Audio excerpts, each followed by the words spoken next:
Subscribe कीजिए cook with Nusrat का और बेल आइकन दबाइए लेटेस्ट रेसिपी के लिए। अस्सलाम वालेकुम। आज हम बहुत ही मज़े के फ़िश कबाब रेडी करने वाले हैं। तो इसके लिए ये मेरे पास 300 ग्राम फ़िश है। इसे मैंने हल्की सी काली मिर्च और नमक डाल के बॉईल करके रख लिया हुआ है। बॉईल करने के लिए इसे आप मीडियम टू लो फ्लेम पे हम इसे बॉईल करेंगे और साथ 1 टीस्पून ऑयल का भी यूज़ करेंगे। 8 से 10 मिनट में हमारी फ़िश अच्छे से बॉईल हो जाएगी। इसमें मैं चने की दाल का यूज़ करूँगी। इसे मैंने कुछ घंटे पहले सोक करके रख दिया हुआ था। तो ये देखिए बिल्कुल रेडी है बॉईल होने के लिए। ये मैंने ली है हाफ कप यानी कि 100 ग्राम। एक छोटे साइज़ की प्याज ली है, इसे मैंने कट कर लिया हुआ है। 3 जवे इसमें लहसुन के मैं यूज़ करूँगी और अदरक का ये एक पीस है मेरे पास, तकरीबन ये 1 टीस्पून भर के है। स्पाइसेस में मैं यहाँ यूज़ करूँगी दाल के साथ ही मैं सारे स्पाइसेस ऐड कर दूँगी। इसमें मैंने धनिया लिया है 1 टीस्पून ज़ीरा साबुत लिया है, धनिया भी साबुत है और ज़ीरा भी। हाफ टी स्पून से कम मैंने हल्दी का इसमें यूज़ किया, हाफ टी स्पून गरम मसाला है और 1 टीस्पून लाल मिर्च का पाउडर है। 1 टीस्पून से कम नमक है, नमक अकॉर्डिंग टू टेस्ट यूज़ कीजिए। और 3 ये मेरे पास सूखी लाल मिर्चें हैं, इनका यूज़ करूँगी मैं।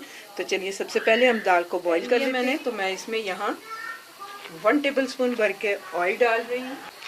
दाल ऐड कर देंगे हम, प्याज लहसुन अदरक भी ऐड कर दिए मैंने। यहाँ मैं इसमें टमाटर का यूज़ नहीं कर रही, आप चाहें तो इसमें टमाटर ऐड कर सकते हैं। सारे स्पाइसेस डाल दिए हैं मैंने। सारी चीज़ें अच्छे से मिक्स हो गई हैं। तो यहाँ मैं इसमें तकरीबन पौना कप के करीब पानी डाल रही हूँ। स्लो फ्लेम पे हम इसे डाल के बॉईल होने तक पकने देंगे। ये देखिए दाल हमारी अच्छे से सॉफ्ट हो चुकी है और मुझे इसे बॉईल करने में कुछ ज़्यादा ही टाइम लगा है। दाल शायद अच्छी क्वालिटी की नहीं थी, तो इसे अगर प्रेशर में आप दाल को गलाएं तो 5 से 6 मिनट में ये हो जाएगी। मुझे 1 कप पानी का और यूज़ करना पड़ा। तो दाल सॉफ्ट हो गई तो मैं इसे उतार के ठंडा कर। दोनों चीज़ें हमारी अच्छे से ठंडी हो चुकी हैं, तो इन्हें मैं चॉपर में डालती हूँ, इन्हें मिक्स कर लेते हैं। ये देखिए चॉपर में से मैंने निकाल लिया है। तो यहाँ मैं इसमें धनिया ऐड करूँगी और एक सब्ज़ मिर्च है जो मैंने बारीक कट की हुई है वो भी डाल दूँगी। अच्छे से इसे मिक्स कर लेंगे और इसे हम इसके कबाब रेडी करेंगे।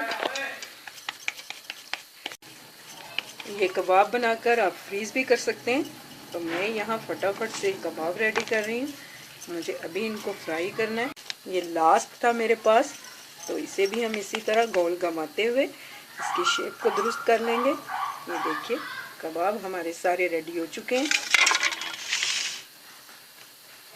अब आते हैं इसे फ्राई करने की तरफ।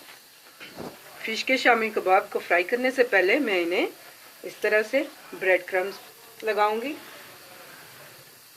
डबल कोट भी कर सकते हैं और सिंगल भी। तो इसको मैं इस तरह अंडे में डिप करूंगी और फिर से हम इसे ब्रेड क्रम्स लगाएंगे। इस तरह मैं लगा के सारे कबाब पहले रेडी कर लूँगी। ऑयल हमारा गर्म हो चुका है, तो हम इन्हें शैलो फ्राई करेंगे। मीडियम टू लो फ्लेम पे मैं इन्हें फ्राई करूँगी। ये हम लगाते जाएंगे और फ्राई करते जाएंगे इनको। ये देखिए कबाब हमारे फ्राई हो रहे हैं, तो मैं इनकी साइड चेंज करने लगी हूँ। कितना खूबसूरत गोल्डन कलर आ गया इनके ऊपर। 1 बाय 1 सबकी साइड हम चेंज कर लेंगे। कबाब हमारे दोनों साइडों से फ्राई हो चुके हैं, तो इस तरह से मैं इन्हें निकाल लेती हूँ।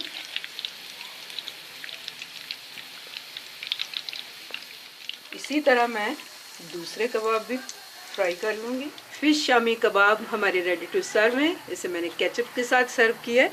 केचप की रेसिपी आप मेरे चैनल पे देख सकते हैं। ये मेरी होममेड केचप है।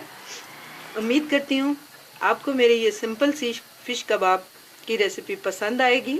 अगर आपको मेरी वीडियो अच्छी लगे तो मेरी वीडियो के नीचे लाइक का बटन दबाइए, मेरे चैनल को सब्सक्राइब कीजिए। अल्लाह हाफिज़।